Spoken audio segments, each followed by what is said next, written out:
14 heures, c'est le second train de la journée qu'attendent ses passagers.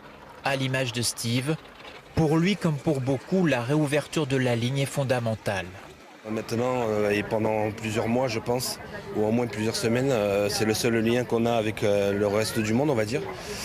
Et donc, c'est un soulagement, oui. À bord du train, spectacle inhabituel, on immortalise l'instant. En réalité, c'est le spectacle de désolation que l'on voit à travers les fenêtres qui retient l'attention. Puis ce sentiment d'un début de retour à la normale. C'est hyper important de pouvoir avoir l'accès. Comme on n'a pas l'accès par la route, l'avenir, ça sera le train. Et il faut que les politiciens le comprennent, surtout dans cette vallée. La ligne entre Nice et Cuneo, dont on dit régulièrement qu'elle pourrait disparaître, se retrouve sous le feu des projecteurs.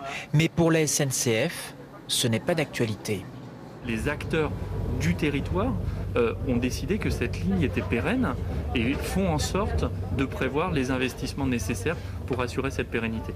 Et SNCF est naturellement à la disposition de ces acteurs du territoire qui sont les décideurs pour réaliser ces travaux de la manière la plus efficace possible. Pour cette association de défense de la ligne, le problème reste le coût de l'entretien.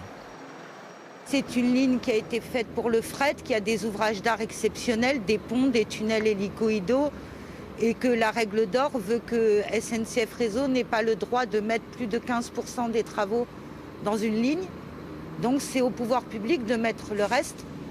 Bien sûr, à l'échelle des régions, c'est des sommes qui sont trop grosses pour que les régions puissent l'assumer. Pour l'heure, seuls 2 trajets aller-retour par jour vont de Breil à Fontan, mais à vitesse réduite, en raison de la fragilité des voies.